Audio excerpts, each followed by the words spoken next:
Sorry, that was my fault, Suzanne. Thank you for saying something because I just realized I muted the mic. So all I was saying was that one of the things about these weekly streams that's really fun is because I flux and are working on things quite a bit as I go through, all of my creating and all of my making and whatnot.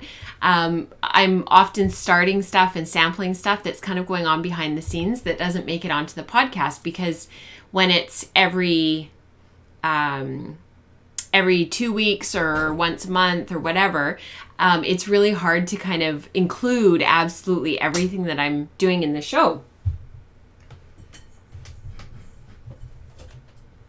Sorry, I just realized I hit something. I was leaning on my stool and I realized that I was hitting something. So anyhow, welcome to episode 138. I'm starting a couple minutes early because I was sitting here prepping this and I thought, well, I may as well bring you guys along for the ride.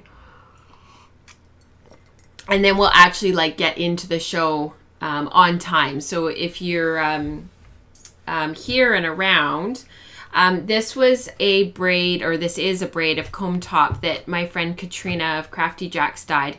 And I am going to be spinning a 3-ply. It is a Targhee bamboo nylon or Targhee bamboo silk. Targhee bamboo silk. And as you can see, I laid out some of the fiber here because I was actually taking some photos. How the dye is sort of laid onto the fiber. So this is going to be just a traditional 3-ply. It's going to be a sport weight. I'll be spinning the singles to about 32 wraps per inch, and then the finished yarn will be about 16 wraps per inch, so that it'll kind of bloom up to about 14 wraps per inch. That's kind of my plan. So because the dye is just laid on, there's no rhyme or reason. This is her Fractured Dawn colorway. So all I do to prep a spin like this is I sort of hold the fiber together and sort of, now it's sort of, I found the halfway point. So all I'm actually going to do is try to find the third, so that I'm dividing the fiber up into thirds.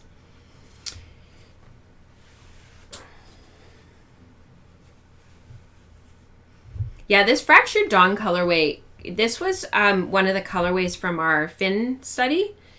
And we're not starting the show just yet, you guys. I was sitting here prepping this, and I thought, well, why don't I just turn on the camera so that I can bring you guys along? Because I was saying that one of the cool things about the show now being sort of weekly is that a lot of the stuff that goes on here, sort of behind the scenes, I can share with you now because we have time. That was one of the reasons why I wanted to work toward a weekly show in the first place, was because there's a lot of stuff that I work on that doesn't make it onto the show because we just don't have time. So this is the third. So this is the one end. And as you can see, I'm not being particularly scientific about this. So this is a third and this is the end of the other third. So I'm actually going to break this at the bends.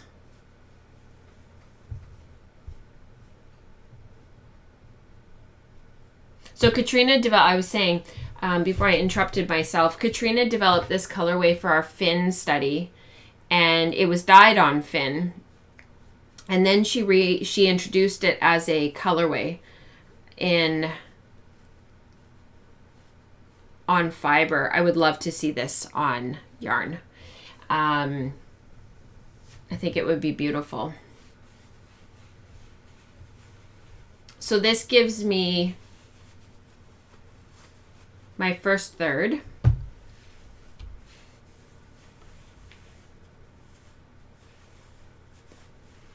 And my second third.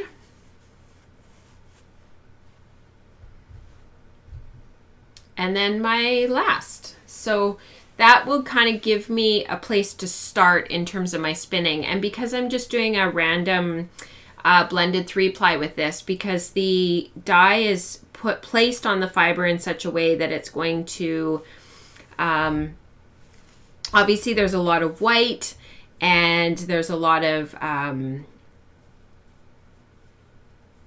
there's no rhyme or reason or repeatable colorway or anything like that. So I am just going to break each of these nests up. I'll show you what I mean. I'm doing it right now because we've still got a couple minutes before the actual show starts. So I'm going to keep track of how many times I split each of these sections, and I'm going to make these little nests that I can then go ahead and pre-draft before I spin. And that will become each of my singles. And this is going to go onto my e-spinner. So that's actually part of the reason why I'm prepping this, is because I'm still, so I finished the Targi. That spin is completely finished. And we'll talk about it next show, because this show today is quite chock-a-block. So we're going to talk about that spin next time. But this spin I really wanted to get going on and get started with, because I also have some other stuff that I need to do as well that I'm hoping to get from Katrina tomorrow. So I've kind of got these like deadline spins coming up that are quite large, that will be quite fun.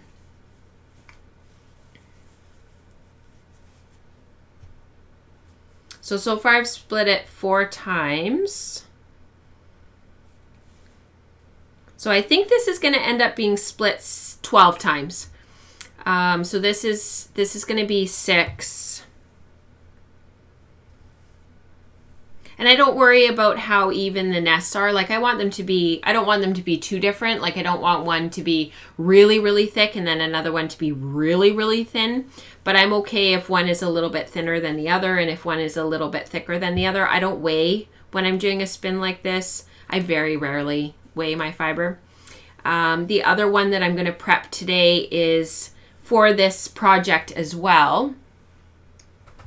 And it's Katrina's colorway Pisuta, and it's got that gorgeous blue in there that's in the Fractured Dawn colorway as well. And this is going to be a 3-ply fractal. So that I will prep at some point and get started as well, because I have quite a bit of spinning to do over the next month or so. I'm actually kind of hoping that this spin will be done before the Galliano retreat that I'm teaching at in May. It's for the Knit City girls, for Fiona and Amanda, and I'll be teaching there May 1st through 3rd. And I'm actually hoping that I have this spin finished, because then I could take this with me and have some fairy knitting to do. So this will be like my fairy knit when this is done, because I'm actually thinking that this project will be the Comfort Fade cardigan. It's kind of my thought. So yeah, it's so good to see you guys. The other thing that I'm thinking about too as I split this fiber, just as sort of an aside, when I'm doing these blended 3-plies, I do tend to keep track of the end that I'm wrapping from, so that's the end. Like for example, the end of this one is dyed with peach and the end of this one is the brown. So I'm just making sure that I'm wrapping from the peach end, and I'm going to start spinning from the brown end, so that every single one of these little nests here are all spun with the same color starting, because I find otherwise you end up with these sort of sections in your yarn that have a lot of one color, and then at the other end of that single there's a lot of that other color, because you're basically spinning them back to back. So just for continuity and maybe a little bit of OCD, I just like to make sure that they're wrapped from the same end. Also, if there's one end that spins a little bit better, like if there's sort of tip to butt problems, which isn't generally a problem in comb top just because it's so highly processed, then I know which end I need to start at for color. Which color I need to start at from which end to have the smoothest spinning experience, if that makes sense. So yeah, So welcome to episode 138. My name is Rachel. I've been chit-chatting away, and we started a little bit early because I was just splitting for this spin and thought that I would share it with you guys. I can be found pretty much everywhere as well for pearls, and welcome to the podcast. It is a weekly podcast about all things spinning and knitting with our hand spun and using our hand spun in our making. Welcome to new viewers, and welcome to returning viewers, and welcome especially to our Patreon community, because you guys are the ones that keep the lights on here week after week, month after month. So thank you so much.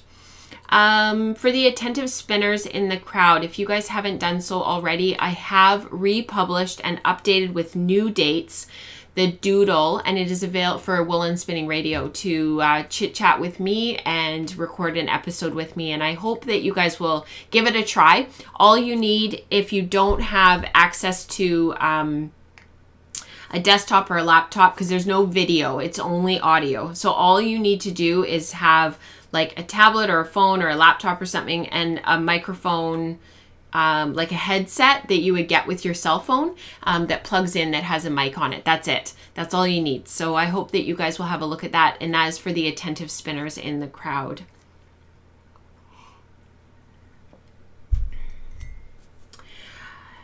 There is a giveaway going on for the month of February, and that is from Disdarrow Ranch. It's just some it is some pin drafted Shetland roving.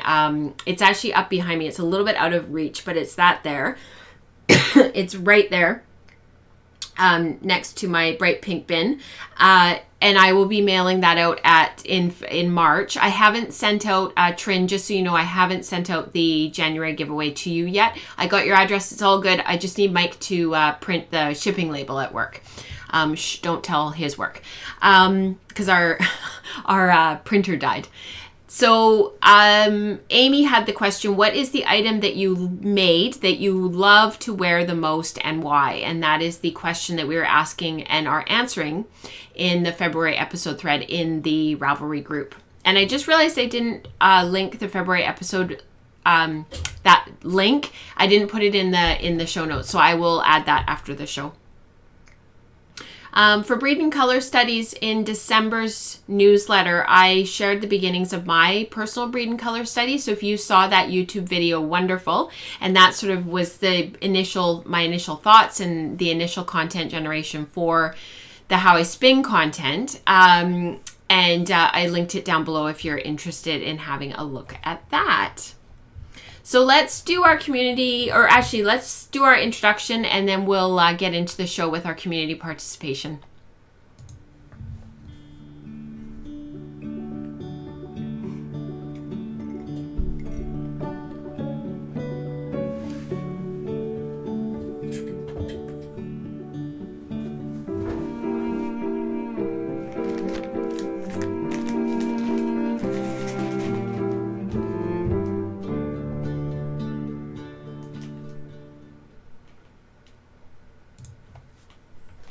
So the first thing that I wanted to share with you is actually Christina's project. She is Louisette47 on Ravelry.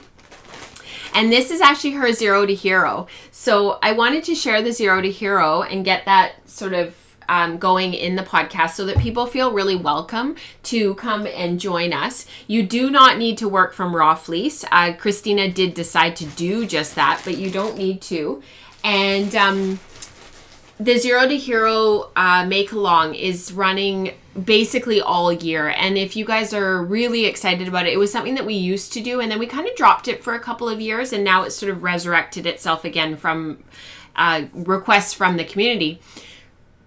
The idea is to go from something that is fiber, so it can be processed comb top, it can be processed carded prep, whatever you want, or you can do all of that prep yourself. So you can work from a washed fleece and do it all yourself. You can work from a raw unwashed fleece. It's totally up to you, but you need to go from fiber to spun yarn to finished item. So the project is not done until you go to a finished item, because the idea here is to use your hand spun. So a lot of people right now in the thread are working on sampling.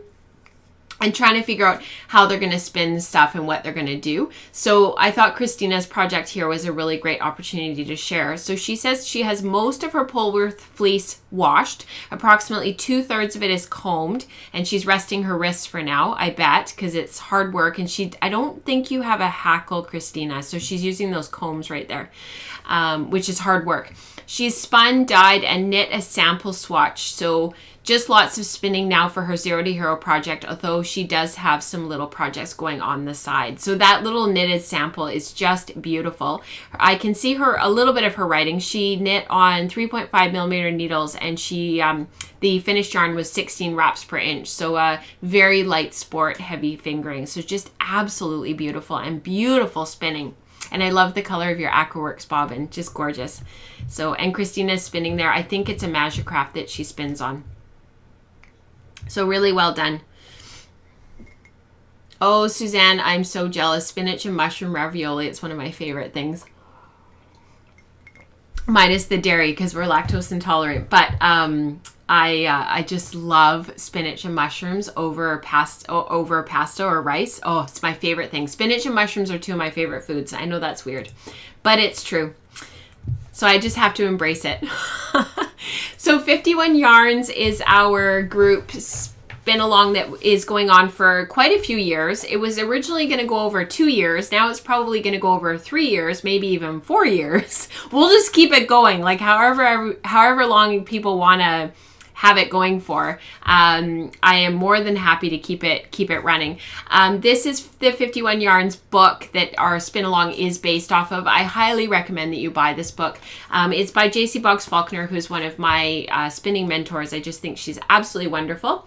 And it's 51 yarns to spin before you cast off. So our group A that started just over a year ago, they are currently working on the yarns in the book. They're all numbered, so there literally is 51 yarns, but yarns number 24 and 25, which were core spun coils and super coils. And Megan, actually, this is her yarns, and I loved her post, which is why I'm going to read it, because it's a wee bit cheeky, and I just love Megan's sense of humor. So she says, this is post number 911, and I've linked it in the show notes before.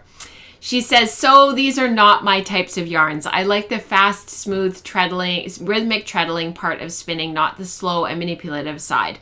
So these were more of a struggle for me than the other yarns. I don't have great samples, but I did try them. I spun some core spun with Knit Picks palette as the core, as this has some very low twist, and use some merino roving for the outside. I think if I was going to spin more, I would run the fiber through the drum carder first, as I think a lighter, airier prep would facilitate the spinning more. Absolutely.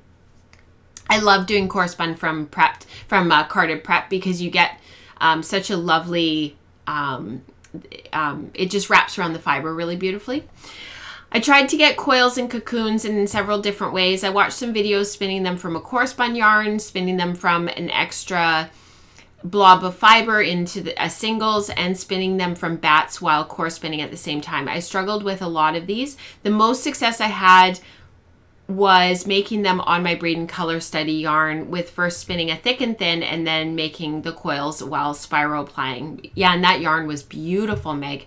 And you had done that gorgeous scarf from that yarn, and it, of course, we talked about it on the podcast. It was beautiful. I also tried a super coil, but I found them too time consuming, and too fiber consuming. Absolutely not sure what I would do with such a dense yarn. Oh, and as a final experiment, I plied some of my core spun together. This was actually my favorite of the bunch. I really like plied yarns, and I don't really like working with singles. So this actually makes sense for my own preferences. I could see weaving with something like that. You all have made some very beautiful yarns that I have enjoyed looking at. As for myself, I'm ready to move on. I think that's one of the things that I really love about this spin along. Is that we're working through such a diverse number of yarns and such a wide variety of yarns that it's really unrealistic for people to go into this thinking they're going to like every single yarn. For me, thus far, the yarns that I've not enjoyed as much have been the yarns that are like the Tog and the Thel when we were doing double coated wools. Like, I didn't love those yarns. However, spinning them more intentionally for the spin along stretched my skills. You know, I've done it before, but not as intentionally. And I learned a lot. And so I think Meg makes some really good points. You know, it's really important to try these yarns and to play with them, and also to recognize when it's time to move on to something new. So thank you, Meg, for your honesty and for sharing.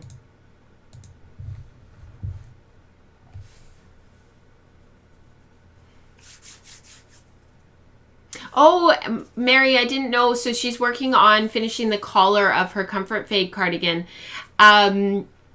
There's a few of us that are actually thinking about making that cardigan. So you'll have to keep us posted about your progress and whatnot, because I think Sarah's making it as well.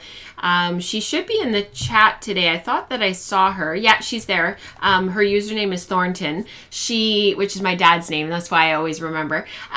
She's doing one too. And that's what I'm sampling for with this spin that I was playing with at the beginning of the show. So, yeah, I think there's a few of us that are sort of looking at that. I'm hoping that particular cardigan is a really great way to showcase hand spun yarn that coordinates but isn't exactly the same. So, yeah, it's a pattern. For those who don't know that cardigan pattern, it's designed by Andrea Mowry, and it's called the Comfort Fade Cardi. So you can look that up on Ravelry if you're on there. Oh, Sarah's knitting her swatch. That's awesome. Yeah, because you had posted in Slack yesterday that you were working on that. So, okay, so this is Group B. So the second group that started our 51 Yarns Spin Along started in January this year. So if you want to join in, please hop on board. All of the information is on Patreon. If you have any questions, you can hop into the thread and tag me. Just put at Well for Pearls, and I'll respond. I do check those threads. I don't often get a chance to respond to a lot of people that our Ravelry group is very active, very chatty, but I do look at everything. So they're working on their wool classification right now. So last month they were working on fine and medium wools, and this month I thought I would showcase yarn number 2, which is medium wools. So Palma Kopu, I don't know what your name is on Ravelry because you only have your username, but I did link her post down below. It's post number 154. This is her yarn. Says, my second tryout of Polworth is more like medium wool. I got a braid of organic Polworth from a D stash with colors much like the ones in the current breed and color study. So I may post something more later, but I have some of the fiber for trying the center pull ball kind of color management. I just love these colors, I would like to say, because there's a little bit more of that like tealy blue in this than in our study, which is hanging behind me. And there's like that really beautiful burnt orange in there. And those colors are just beautiful. And what a great way to try the center pull ball method, which we've talked about a lot on the podcast, the pros and cons of that plying method. But her results are just beautiful. This dyed top felt a bit less soft, but spinning was easy. So my fine is Polworth Corriedale blend I posted earlier, and the medium is pure Polworth. Sounds odd, but I understand myself the logic. Totally. I think that's one of the things about all these different wools. And it's one of the things that JC had said in the book. Like, there's a lot of people out there in the spinning community that don't actually agree that medium wools should be a wool classification, because wool sort of tends to move through these sort of reference points that we use to try to sort of organize overall. But the reality is, like, you can have a Polworth fleece that's really coarse, and you can have a Polworth fleece that's really fine. Same with Corriedale, Merino, all the rest of them. And we just have become so desensitized to any kind of itchiness or scratchiness or anything that we sort of default to wanting super soft fibers. But the reality is, you can really work up your resistance to being able to wear really scratchy stuff. Like my friend Chrissy, who blogs over at Snappy Stitches, she can wear Let Lopi right against her neck and doesn't even phase her, and she'll wear it all day.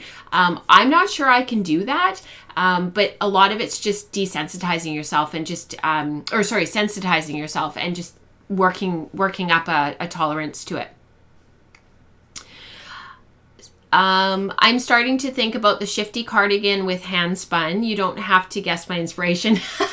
Yeah, I can guess. I am thinking of tonal green yarn as the main color, and for the contrast color of the slip stitches, and this for the contrast color, that would be really beautiful.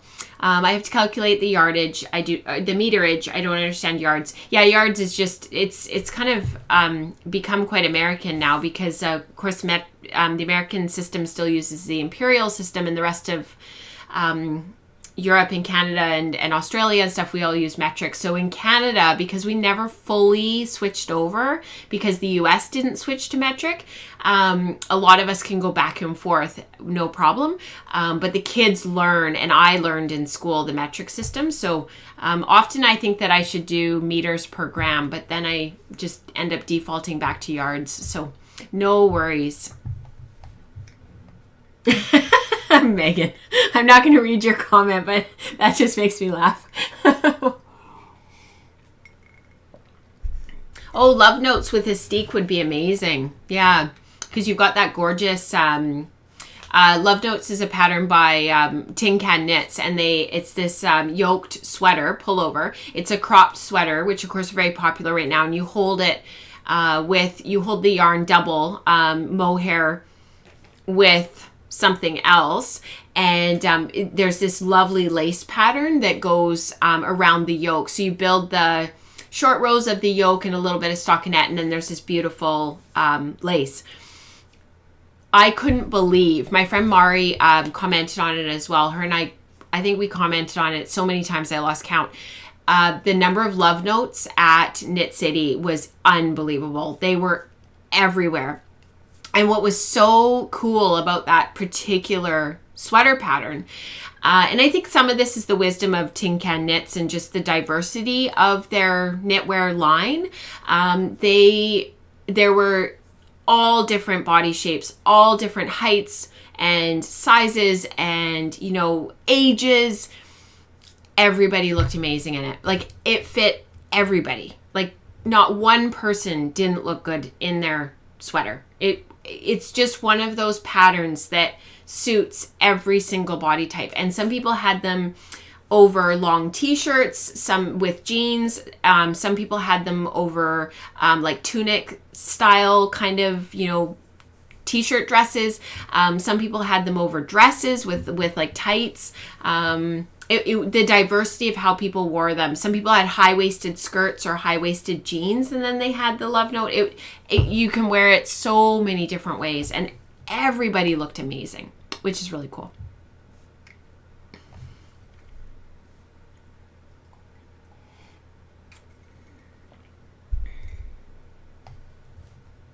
Yeah, Marie Wallen. They're talking in the chat about Marie Wallen's muckle row sweater, and possibly doing that for the Zero to Hero. Her patterns are amazing. Amazing.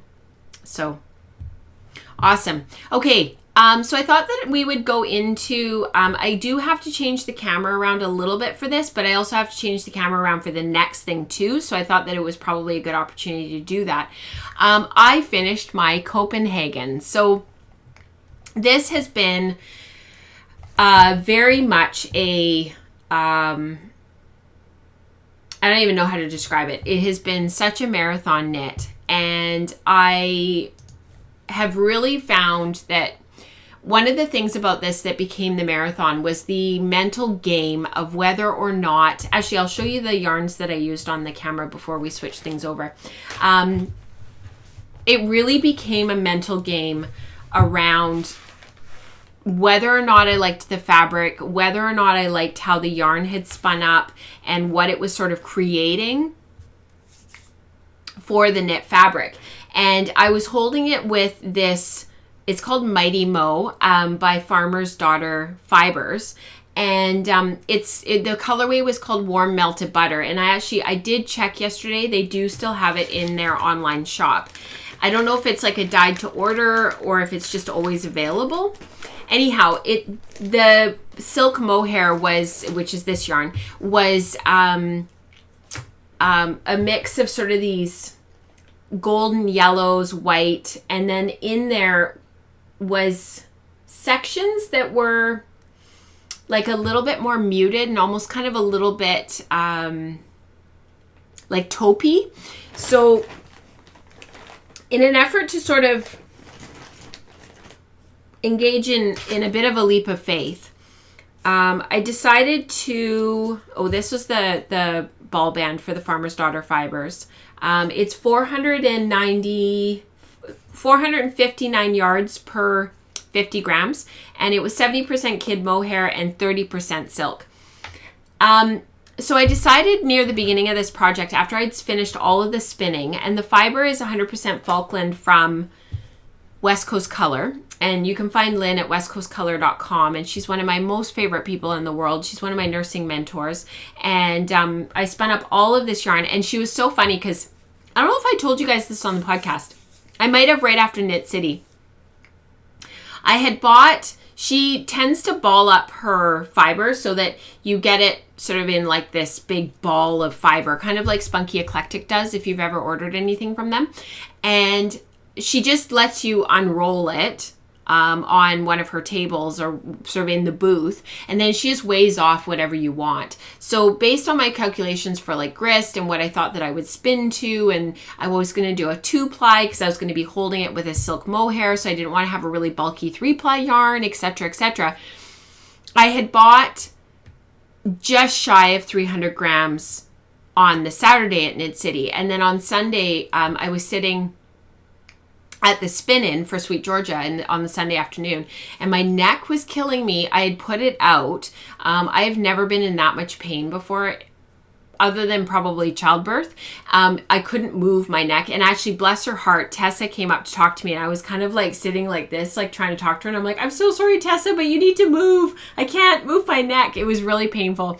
Anyways, I walked over to West Coast Color because Lynn was right there, and I said to her, I'm like, Lynn, I think that I should probably get some more of that fiber, that Falkland and that colorway, because I just don't want to be too short. Well, I've ended up with a lot of yarn left over from that cardigan. So I have, this skein here was 336 yards.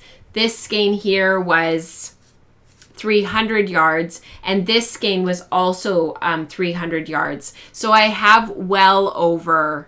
I figure I probably have about 600 yards left. That's a lot of yarn. So I was actually thinking I might sort of play with this a little bit. I'm going to put it aside for a bit because I've got these like deadline yarns that I'm working on, these deadline spins. But I actually might play with this and turn it into either the shift cowl or the night shift. Because I have both of those patterns, and I sort of thought like these would go really well with some of the other yarns that I have in my stash. Because otherwise it's just going to get stashed indefinitely, and I'm never going to and I probably won't work with it anytime soon, and it's such gorgeous yarn. So I ended up holding it with this, and I was really torn about whether or not in the end these really worked together.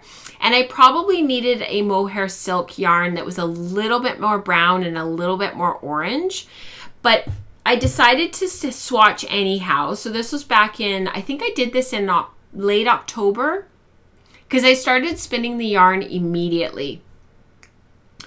And I started sampling, and I did up this knit sample, and at first I didn't even bother washing it, but I liked the fabric enough that I just decided to start knitting, because by then the yarn was done, and I started knitting with it. And I did eventually wash the swatch, and it came out beautifully.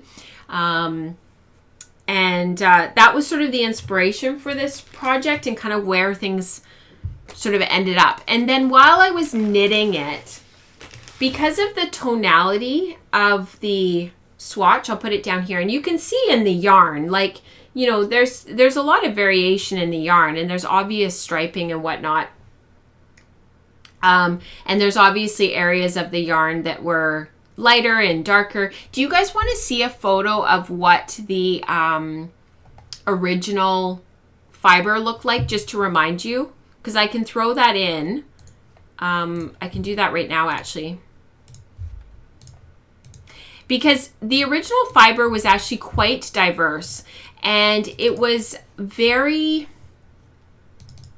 there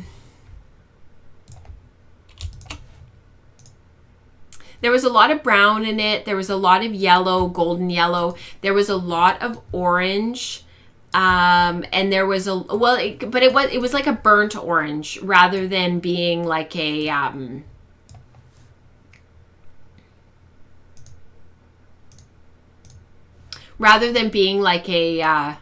oops, wrong thing. Rather than being like a pumpkin orange. That's like what the color was. But you can see all that purple in there. And in the end, that ended up spinning like a brown because it mixed with the colors that it was bordering with, which I expected. And it came out very brown. So you can see in this ball, like there's that purple in there, but it turned very, very, very brown. And the overall sort of fiber has a very sort of fall, pumpkin-y kind of feel. There were areas of white that Lynn had left in the fiber. It's beautiful. I fell in love with it immediately. And she sources this relatively locally. And I just love this fiber. I've made quite a few things out of it now. But you can see how the finished yarns were quite different from one another. And so when I started knitting, you've got this really like tonal sort of texture running through that's a little bit different than like say how the Malabrigo yarns knit up, because the Malabrigo yarns, they tend to be very short repeats of all these different colors, and they do layer dyeing, and it's just different from what you're going to get from like hand spun, right? So the finished cardigan, surprisingly, ended up being quite solid. It's very, because I had talked about possibly over dyeing this and getting Katrina to over dye it, but in the end, the fabric itself is actually quite, there's a lot of homogeny to it, which I guess I was kind of surprised about. I guess in the end, I was sort of surprised that it was so homogeneous, and there are these areas that are quite dark, where there are these sort of stripes, if you will, of the darker fibers and whatnot. But overall, it's got this real feeling of uniformity. So that's the back. Oh, let me change my camera. Sorry, you guys. This is the back, and I will put it on my dress form in just a sec. But yesterday, James had skating. So I was out for about 2 hours in the middle of the day, because the grade 2 curriculum here in BC includes ice skating. Apparently it's a life skill. I guess in Canada it is, because hockey is like our thing. So he's been just having an absolute blast with that. And they've been having a great time at the rink. But I had an hour to kill between picking them up at school and the rink. And I can't really get home. Like, I basically walk into the house, boil the kettle, make a cup of coffee, and walk back out again. Like, it doesn't make any sense to go home. So I ended up going to my local fabric shop, and they have tons and tons of buttons to choose from. So I was able to get some buttons. This decision was so hard. There was a couple of different buttons that I really liked that were metallic. There was a couple that were sort of a yellow gold, but nothing really suited the cardigan really super well. And I ended up settling on these because they have the sort of burnt wood sort of look to them, and they're smooth. They pick up on the lighter sort of the yellowy brown in there, and they worked out really well. So even though I haven't done the afterthought buttonholes on the other side yet, and I might not, I'm kind of torn. I did sew them on, so I know where the placement of the buttons is now, and where I put them, and I might add a button here and like in between. I'll show you on my dress form in just a sec. But one of the things that I did do was I added buttons to the front of the pocket, and I might take those off. So if I add buttons in between, or if I space these buttons a little bit differently, I'll take that off. But I thought it was kind of cute. So the pockets are really interesting, and this was actually something that I wanted to talk about really briefly, and I'm in the process of writing a blog post so that you can see how I ended up doing the pockets. But the pattern is written in a way that it assumes that you have a lot of knowledge. And so when I was doing the pockets, I wasn't sure that I would have enough mohair to get me through the entire project. And as it happens, if I had knit the pockets with the mohair, I wouldn't have probably had enough for the sweater, or I would have had to shorten it, or I would have had to shorten the sleeves even more. I would have had to make some modifications, and I wanted to make the body a little bit longer.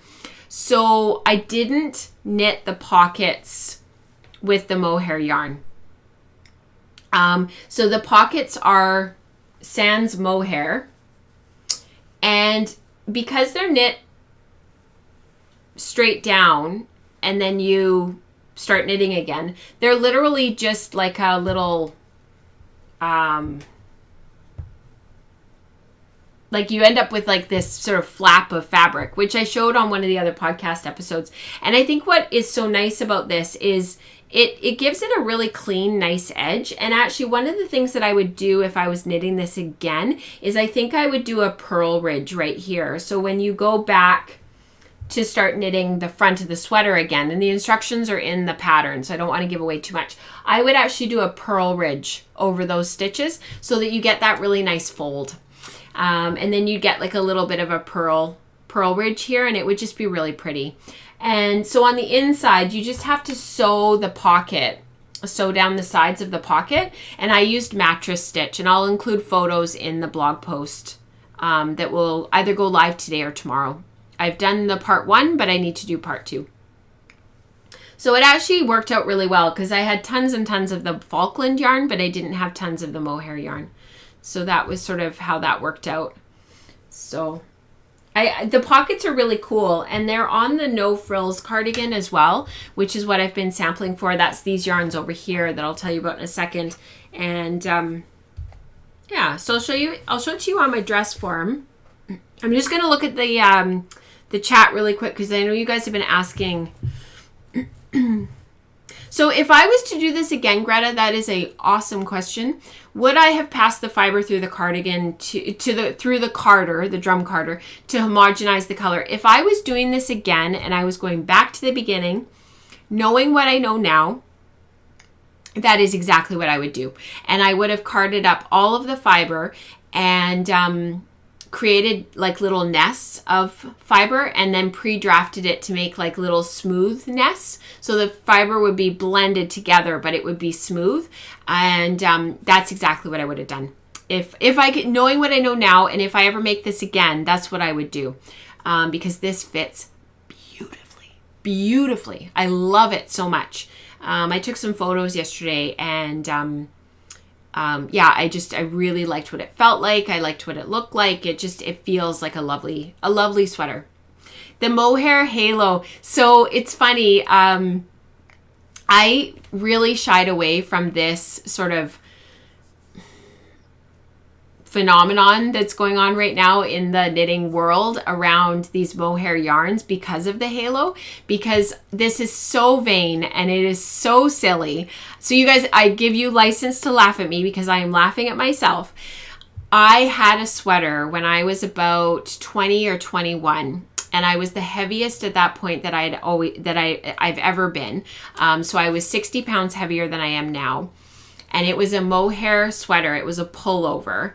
And it was quite bulky. And because of the mohair, there was a photo that was taken of me wearing the sweater at Christmas. And it was white. The sweater was white.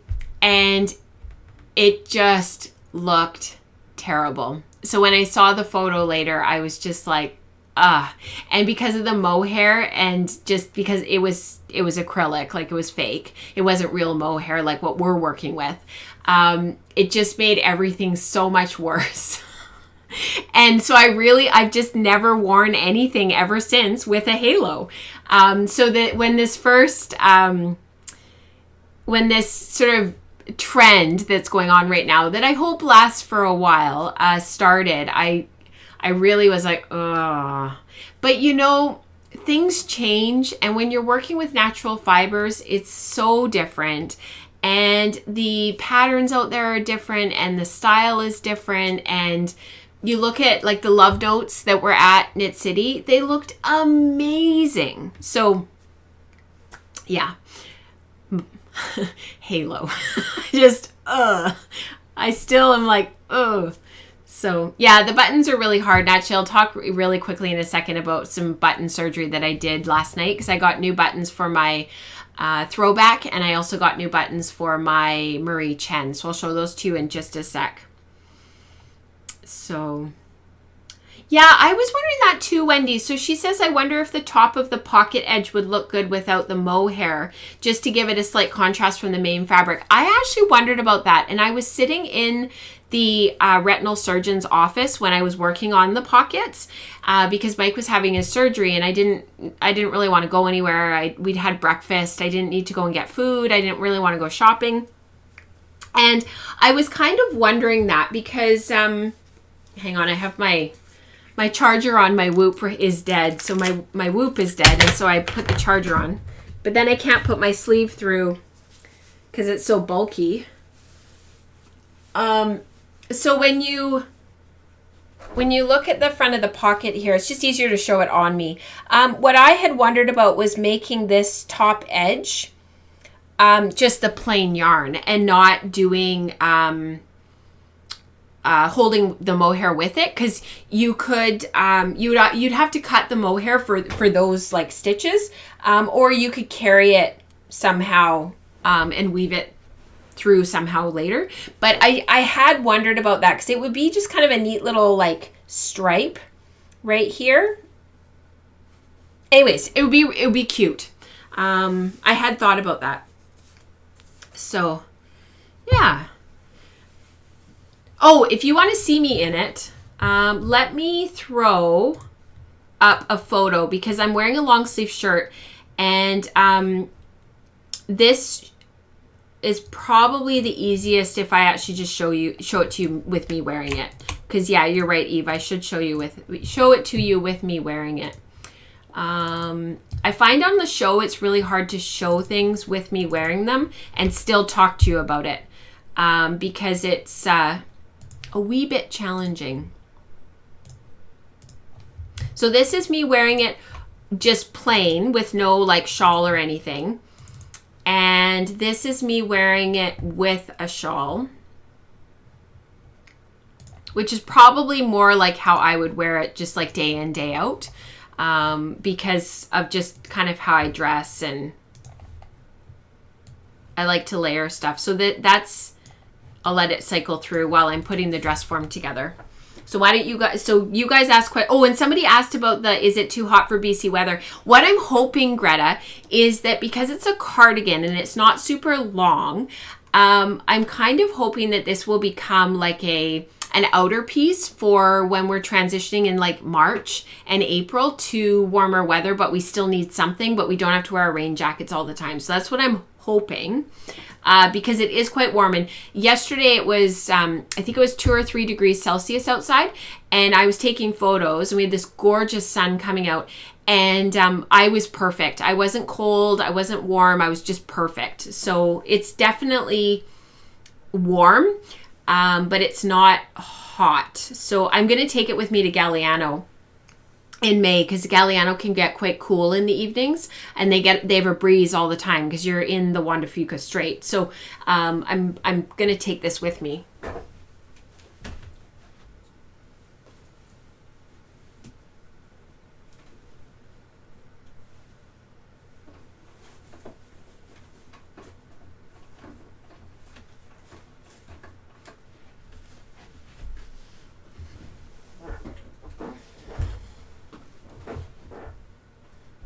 All right, so I threw it on my dress form, so we'll switch around. And sorry all the camera moving today. Normally we don't have this much camera movement, but it is nice when I've got a finished sweater for me to be able to share with you guys what it looks like and whatnot. And also, you guys... Oh, hi Diane, good to see you. I was wondering if you guys had any questions about like modifications or anything. I didn't make a lot of modifications with this sweater.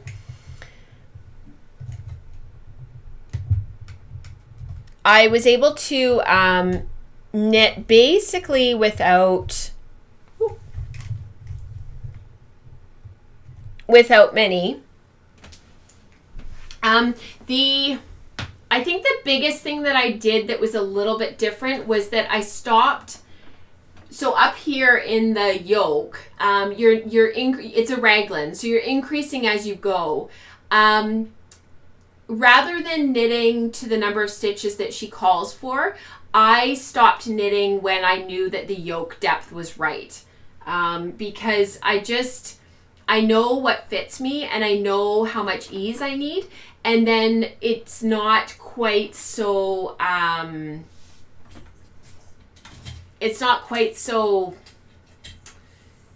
yeah, it just works a bit better. So yeah. And then for the sleeves, I actually,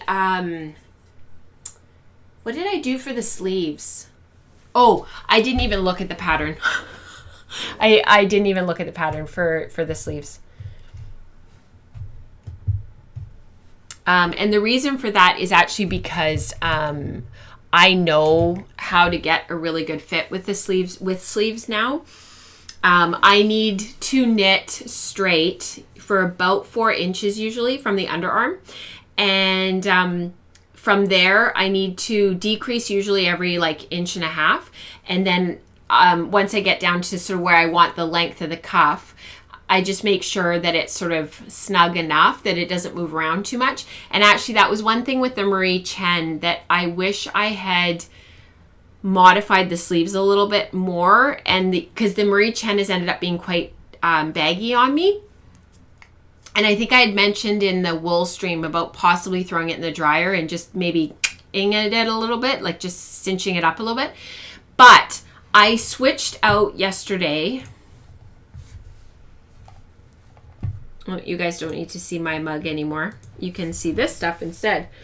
I switched out the buttons yesterday. So I'm hoping, so the original buttons that I put on the Marie Chen, and this was my Clun Forest fleece that I spun up right around the time that my dad was really sick. And I finished it afterward. And I asked Katrina to dye it. And she did an absolutely beautiful job. She dyed it in her Goldfinch colorway. So this is the sweater here. And if you guys remember, originally the buttons that were on this were these. So they were quite big, they were quite bulky, and I was trying to use up stuff from my stash. I mean, that really, I'm always trying to optimize what I already have.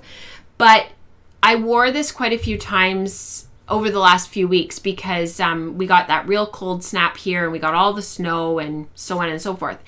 And they were too heavy. So they were literally like pulling down the front of the cardigan. So if I didn't have it all buttoned right to the top, which I never wear my sweaters like that, it would literally fall down. It's like it would fold.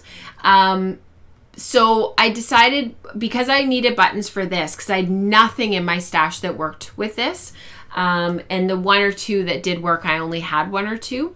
I decided to take this with me and try to find some lighter buttons that were maybe even the same color, so that the focus of the cardigan became the lace and not these big honkin' buttons on the front. So I think that this is a much, much better choice. They have little flowers on them, but they're pretty. I don't know if you'll be able to see that because of the reflection. I'll try to get them. You can kind of see them there. They're just etched. So anyhow, much, much, much better. But I love this cardigan so much. And you can see how it doesn't, so before it would this would fall way down, but now it just falls nicely. So much, much better. Much more homogeneous. The buttons are a little bit more yellow, whereas the Goldfinch colorway has that touch of green in it. But man, it was hard to find buttons for this sweater. I was shocked. I stood there and was struggling with the buttons for this for way longer than the throwback and way longer than the Copenhagen. I just could not find buttons that would work for this. I tried wooden buttons. I tried metallic buttons, so like the ones that are like the faux gold, the different ones. I tried all of the yellow buttons, and most of the yellows are too like they're too red, or they're too orange, but these ones worked. And there was one other button that worked that were very similar in color to this, but they had little duckies on them, like they were really juvenile. So I thought these were pretty. Yeah, thanks, Wendy. I think the color works a lot better. Yeah. Oh, you know what, Diane? I'm not surprised that the color is different, because this camera up here is my professional camera, and this camera down here is a webcam. So, because otherwise, if I have two, it's actually kind of interesting, just for like, if you guys are just interested, if both cameras are running, like if I use my DSLR over here for the webcam, it just pulls too much juice, and then we start to have streaming issues. So even though we have extra fast internet for the stream. So the other cardigan that I had mentioned that I took, that I wanted to change out the buttons, was my throwback. And I was really hoping not to get these kind of buttons, but there's just nothing else that works with this, because the color, this colorway from Katrina, this was the 100% Rambouillet yarn that I test knit for West Coast Color for Lynn. And it's available on her website now, I think, or it's coming. This yarn is amazing. It's incredible yarn. Anyways, and then Katrina dyed it for me. I originally had these buttons on here, which work really, really well. But again, they're too big, and they were pulling at the cardigan, and it was really hard. Do you see the shape of these? I don't know if you guys can see on the outer edges there. There's like these, they're like indentations. I don't know if you can see them. It's like an indentation. Do you see that there at the bottom? It gets caught when you're putting the button through the buttonhole. You can't put them through without them getting caught. Like, it was actually quite challenging to button this thing. So, and I wanted smaller buttons. So unfortunately, these were the only ones that worked. I was really hoping to go to a wooden button or even to a blue button, but there was just absolutely nothing. And they have the turnstiles. There's 2 or 3 sides that are all blue buttons. I guess blue buttons are really popular. Anyways, there was nothing. Nothing worked. But these do, and they fixed the problem in terms of the buttons being too big. And so now I can wear the cardigan a bit better. So the last thing that I thought I would talk about today, because we're really, today's show ended up being way longer than I thought that it would be. Is that what those buttons are called? Hot cross buttons? I didn't know that that's what they were called. Oh, thanks, Eve. Thank you for your compliments. Yeah, I wear all of the, like, both of those cardigans are probably my most worn cardigan, other than my A Des, which I made. That was a Cirilla Rose pattern from probably 2007, sorry, I've got hair in my eye. 2007, 2008, and it's a cabled cardigan. I think it's a free pattern. I wear that a lot as well, which is part of the reason why I want to make the no frills cardigan, because I think that the two I'll probably wear quite a lot. And I wear my Solaris a ton. That is by far my most worn sweater. But I wear these two a lot as well. And the throwback, actually, I wore so much when we were in the Yukon that when we go camping this summer, I'll definitely pack it, because I wore it every day.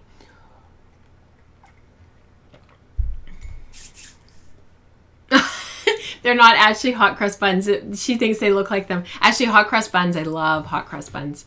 So I've been doing some more sampling for my no frills cardigan. So I have my samples here, sample number 1 and sample number 2. Now, sample number 1 was a 3-ply spun, singles were spun Z twist and plied S. And then sample number 2, another 3-ply, singles were spun S and plied Z, because when I knit with Z finished yarn, so in the clockwise direction, I tend to unknit the yarn a little bit. And so I thought that it would be a really neat comparison between the two around which fabric I liked better, because this one that is with the first sample, the yarn almost has a little bit of a ropey quality to it. And I think part of that is because when I knit with S finished yarn, I tend to add twist to my stitches. And when I knit with Z finished yarn, and this is what we're going to be delving into in the 51 yarn spin along for group A in April, is I tend to untwist my yarns. So the fabric is a little bit softer, it's got a little bit more loft, and it's not quite so, not that the other one is ropey, but it's a little bit drapier and it's a little bit different. So now I'm not sure what I'm going to do. I knit these samples on 3.5 millimeter needles, and I think I need to go down to 3 millimeter needles. I think that's actually part of the problem. So I have two skein yarns here. The one, this is my Z plied and this is my S plied. So I think what I actually need to do is I need to knit two more samples on smaller needles. I think that's where I'm running into problems now. The problem is that if I keep going down in gauge, I'm going to end up knitting like forever. So I don't know that I really want to knit. These yarns are so beautiful that I don't really want to spin thicker yarn. But I might need to, just to make up the problems with the gauge. Because I don't want to have a fabric that's so airy. Like you can see my fingers underneath. It's not knit kind of tightly enough. So I think I'm going to have to go down to 3 millimeter needles. So that's kind of an update on my sampling. I'm still making my nests. I'm still working through the fleece. I'm about probably a quarter of the way through it now. And I've stuck to my making a couple every day. Trying to work through a little bit more of the fleece every day. And hopefully over the course of the coming weeks, I'm hoping to have it completely finished, like all the processing finished by Fibers West. That's kind of my goal, because then if this other deadline spinning is done, then I'll be able to start, like finish up the spinning, finish up the spinning after all of this other deadline spinning is done, if that makes sense. So yeah, it is a 3-ply. I did continental. So I think that's part of it, is that I'm just the way that I hold my yarn and the way that I knit and whatnot, it twists and untwists the sample of my yarns. I've known it for a long time. I've talked about it on the podcast before, because cabled yarn that's finished Z, I untwist the cable when I'm knitting it. And we talked about that extensively on the podcast one episode. I've already washed the swatches, yeah. So, and actually I soaked them for a really long time because I wanted to see if I could get any loft and any sort of bloom in the fabric. And I did get a lot of bloom, but not a lot of, but not enough to sort of not warrant not going down in gauge. Like that's still too loose of a fabric. This is a better fabric.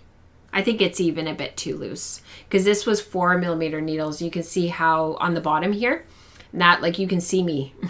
You can see me through it. You can see the yarn behind me. So it's not knit tight enough. I do like this, the 1x1 rib. That's quite nice. I like that. But that could even probably do to go down in needle size. So we'll have to, I just have to keep playing. Like that's part of the sampling process, right? And I have so much fleece, it doesn't matter. And what I did think was, by making all of these little swatches, these will be what become my samples for dyeing, to figure out what color I want to make the yarn after I spin it, because I am going to dye this. I don't want another white cardigan. My sparkle cardigan, the one by Joji Locatelli that I spun and knit in 2018, it has the all over lace pattern. I don't wear it because it's white and I need to dye it. I need to talk to Katrina about putting it in a big bath. And actually I'm thinking about maybe getting it done in a blue color because I wear a lot of blue. So that's kind of what I'm thinking about. Yeah. I add and remove twist when I knit. So yeah. Actually, it was somebody who told me about it initially. It was something I learned about like way back when I first learned how to spin. I feel like it was my friend Kim McKenna who told me just to be aware. Yeah, don't remember. Okay, let's talk about my Shifty. I have to adjust my cameras again. This is on my Fin Study yarn. I'm probably going to rip this out, which maybe doesn't surprise you guys, but there's a reason. And I think I'll just move the camera around so that you guys are able to see. Thank you for your compliments on the Copenhagen. It was really a lot of fun to make and I really enjoyed making it. And even though my trepidation about like the color and how it was going to work out in the end, I'm glad that I saw it through, and I was really excited on Monday when I was working on it because I had posted in the hashtag sweater spin thread on Slack that I wanted to just skip off all of my duties and all of my jobs for the day and just finish this because I was literally 3/4 of the way down the sleeve. Like I was literally like right here. That's all I had to do to finish it. And then I had to weave in the ends and seam up the pockets. And so I did just that. And that's how it's done.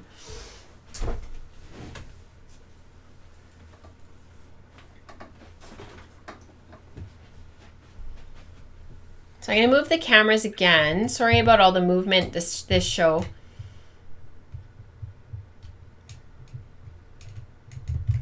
So this is my Shifty pullover, and this is the front because I'm planning to steek it. That was my original plan. So this is my steek line here, and then you've got the mosaic knitting on either side of the what would be the cardigan. And then this is the back here. So you build the short rows up here and then you start knitting down and you're increasing every single time. I've been knitting it on 4mm needles. And yeah, so this is it was a combo draft, combo drafted yarn. From the Fin Study, and then there was the and then I started with the Fractured Dawn colorway. So that was sort of the two yarns that I started with in the yoke. Now I was just playing with this and I've just been sampling this. Like this is not something that I'm super committed to as a project.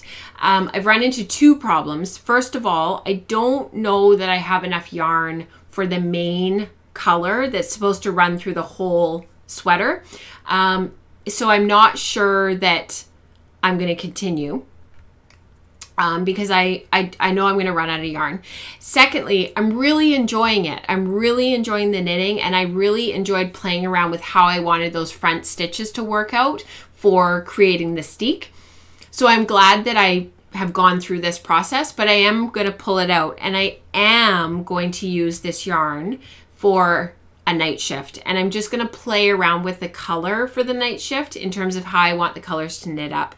I know that I don't have enough yarn to do the full sweater the way that I want to do it, and I was thinking I have these 3 braids upstairs of Sweet Georgia that I had bought that were from the book. So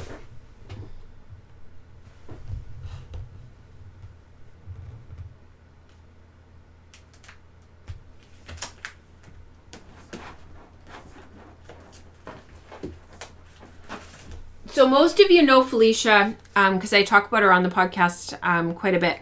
And she wrote Dying to Spin and Knit. This is a great book. If you guys don't have it, I highly recommend it.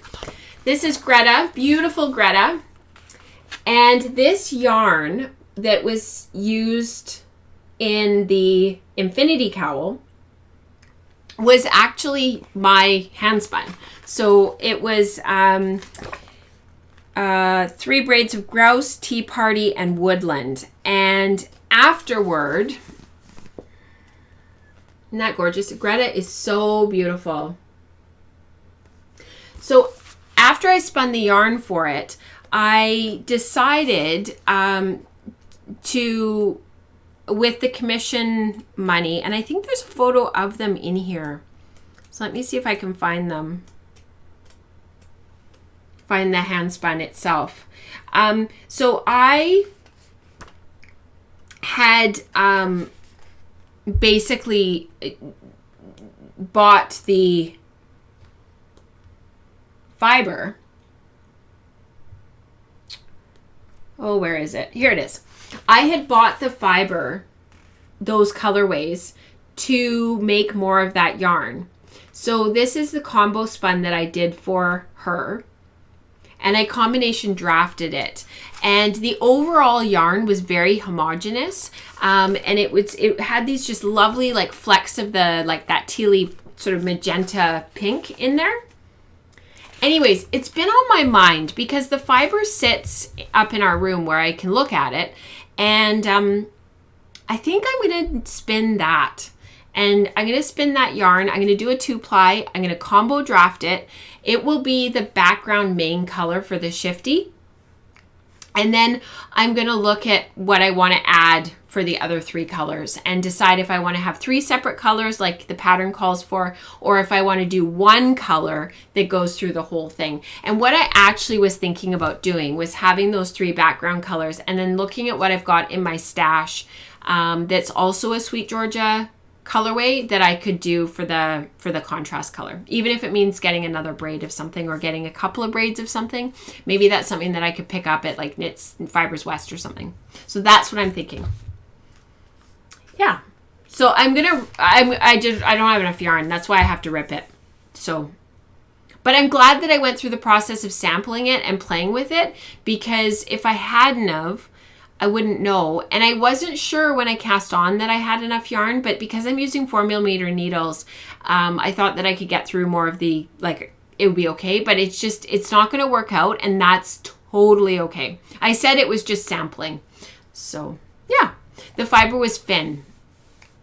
So, and for the fiber that I have upstairs, will be the combo draft. I think it's 100% BFL, if I'm not mistaken. It's either BFL or BFL silk.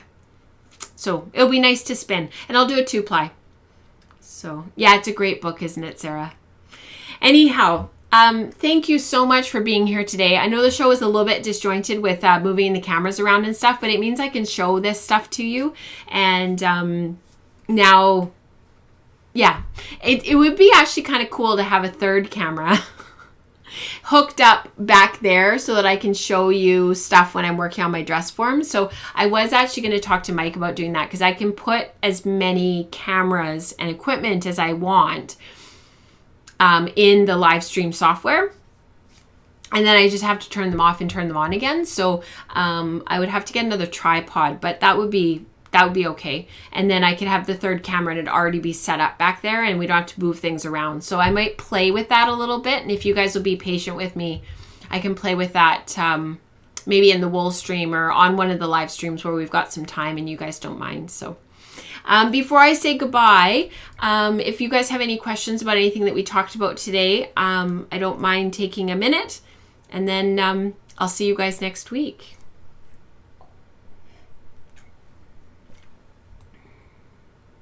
Oh, and you guys had quite a few questions back a bit, so I might actually... Oh, hi, Becca. Sorry that you're just arriving at the end. It's good to see you. I'll just make sure that I didn't miss a whole bunch of... Because I know you guys are so... oh, thank you, Sarah, for the saying about that my Copenhagen matches my hair, that it looks nice with my hair. Thank you. I appreciate that.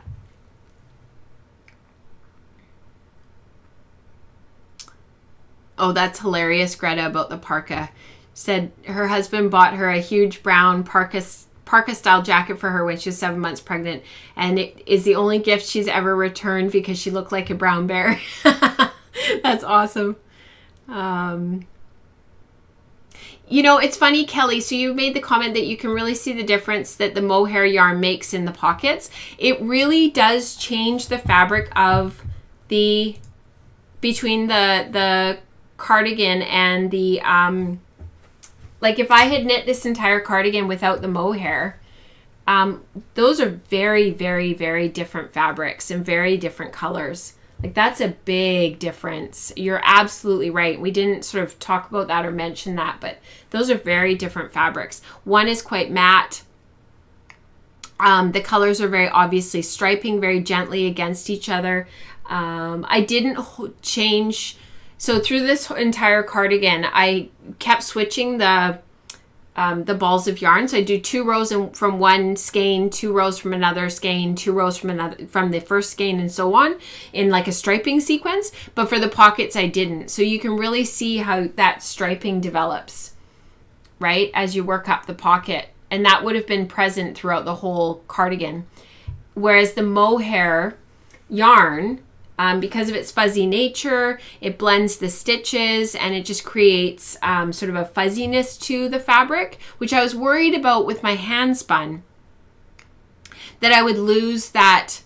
You know, I went to all this effort of spinning all this hand spun for it, and now I've covered it up with the mohair. But I think in some ways it actually just gives it a certain, you know, blended stitch look that still has that hand spun feel, without being so overtly variegated and textured and lots of different color, because all of this darkness down here and then the lightness, it's all kind of a little bit more muted down and it's blended and the eye just kind of glosses over it. So I think it actually was worth the exercise of kind of doing this to see what would happen. And I think a lot of people, they were really enjoying that project where you take a whole bunch of braids from your stash and you strip them all down, and then you pile them up into a basket and you spin randomly, and then you ply.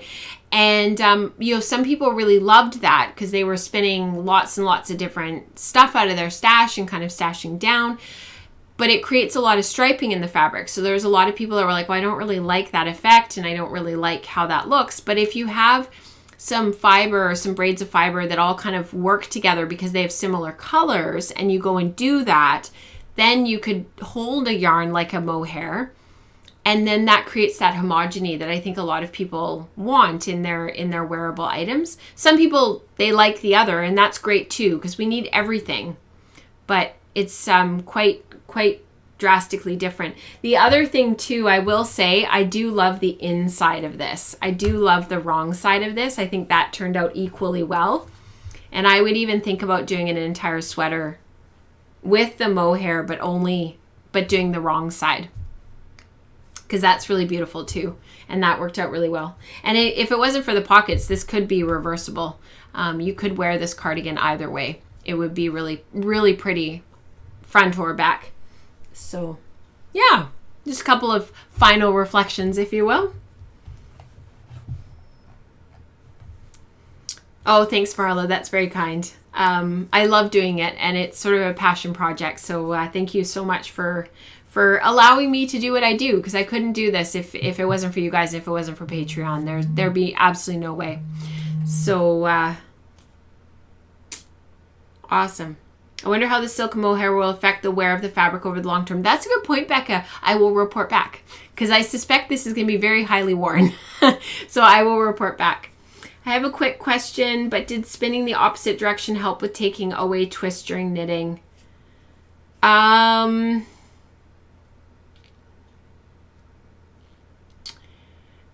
So because the yarns were spun in the opposite directions, it just changed the knit stitches themselves. So because the Z finished yarn, this is the sampling for the no frills cardigan that Mary's wondering about. So for the sampling for the with the Z finished yarn, which is this one, the yarn sort of untwisted and a little bit, not a ton, but just a little bit. And with the S finished yarn, I added a little bit of twist in my knitting. So it's just that they're different. It's not so much that spinning in the opposite direction can take away or add twist. It's just your own knitting style, and you just have to look at the two yarns next to each other and see which one. And you can see, like I can see the stitches on the needles as I'm looping on my knit stitches. I can see the yarn untwist. I can see the angle loosen a little bit. So you just have to pay attention. Yeah. All right. I think that's everything. Thank you so much, you guys. Thank you so much for being here. I really appreciate it. Thank you for spending so much time with me and for taking the time out of your day. Next week, I've got a couple of finished yarns to share with you that I knew we wouldn't have time to do today. And I'm hoping to have a little bit more sampling done for my no frills cardigan, but also some new spins like this one that's going on to the e-spinner today, as I work through some of my deadline spinning that I can share here, which is really fun. So until next time, happy spinning, happy knitting, happy weaving, happy all the things. Have a wonderful week. Happy Valentine's Day to those who celebrate. And I hope you're surrounded by loved ones and friends and family during that time. And until next time, happy spinning. Bye, guys.